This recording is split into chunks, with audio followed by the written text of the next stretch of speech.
evidentemente, de algunos personajes de servicio como el sodero, el cartero, el diariero, etc.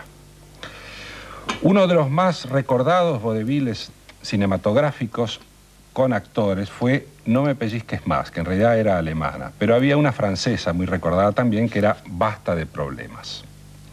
El fuerte de estas películas es el armado, el ingenio, la inteligencia con que han sido concebidos los argumentos. Vamos a ver ahora un vodevil pero dibujado en animación y que ganó nada menos que un Oscar. Se llama Entrega Especial o Correo Especial.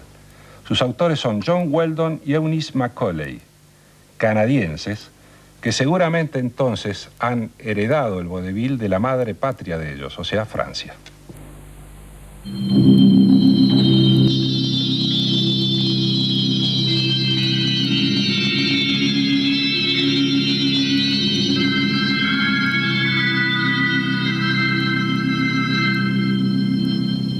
When Alice Phelps left home that day to go to her judo class, she told her husband Ralph to clean off the front walk before he left for work. Is that all right with you?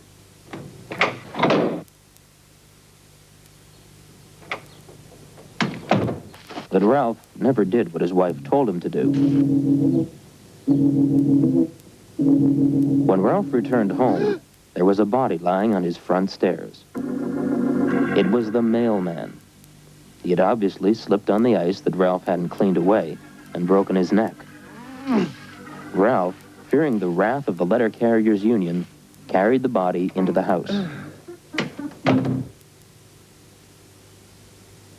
He decided he would put the body into the trunk of his car and dump it somewhere before anyone noticed that the mailman was missing.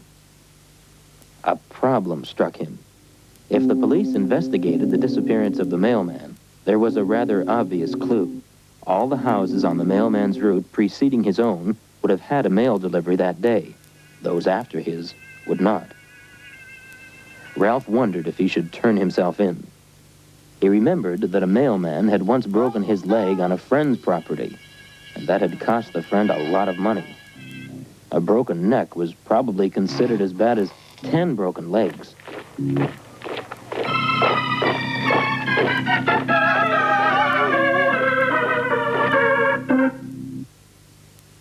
Ralph poured himself a drink to steady his nerves. Then he undressed the mailman, and leaving the mailman comfortably in the living room chair, put on the mailman's uniform and went out to deliver the mail.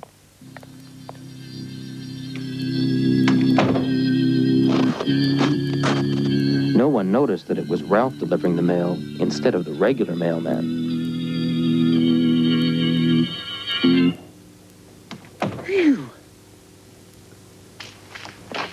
When he got home, he found that his key was still in his own pants, not in the mailman's pants.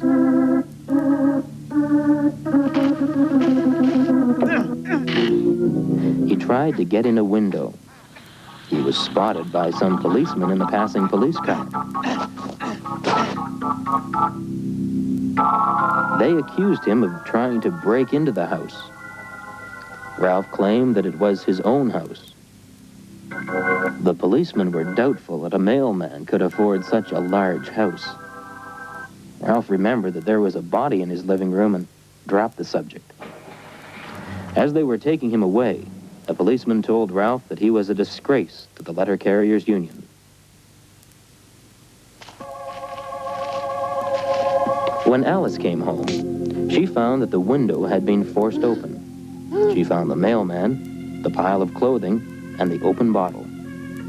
She'd had an affair with the mailman some months before. She'd broken off with him, but it seemed he had come back.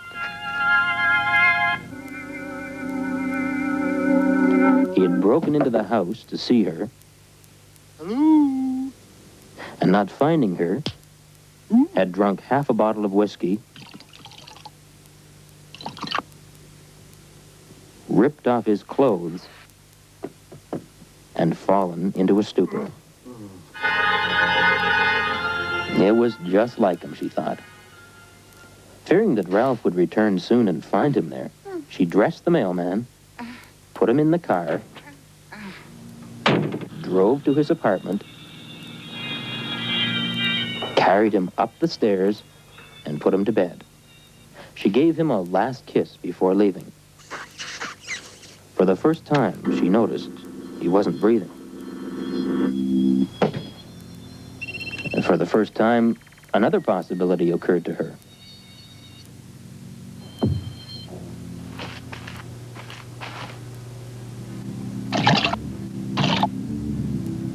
Perhaps the mailman had been surprised by Ralph.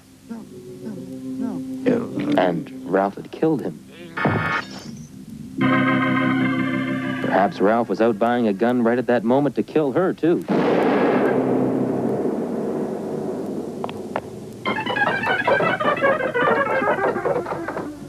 Alice drove away to another province and started a new life under the name Patricia.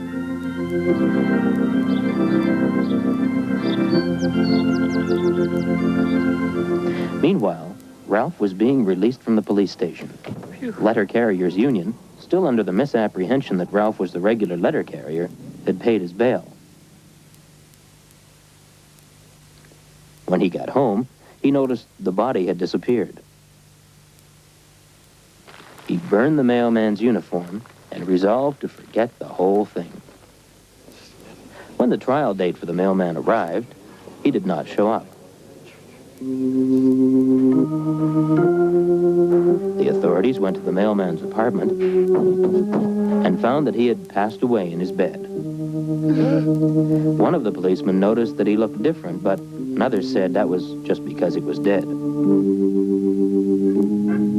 The coroner was surprised to find that the mailman had died of a broken neck in bed.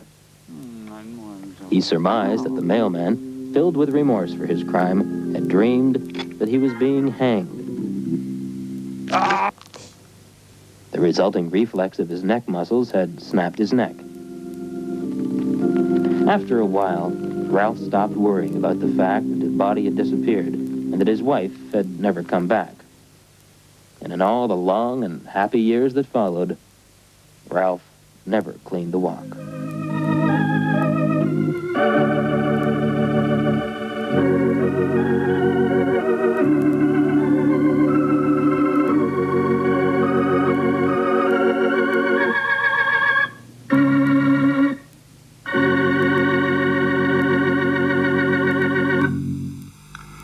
Qué fantástica muestra entre cosas reales, lo imaginario, las conjeturas que se hacen, ¿no? Sí, y lo lindo es que la gente sabe cuál es la verdad. Claro, claro, exactamente. Y siempre hay algún tipo que interviene de afuera y es el que arma el despelote, ¿no? Exacto. ¿Quién es? ¡Artero! Trajimos.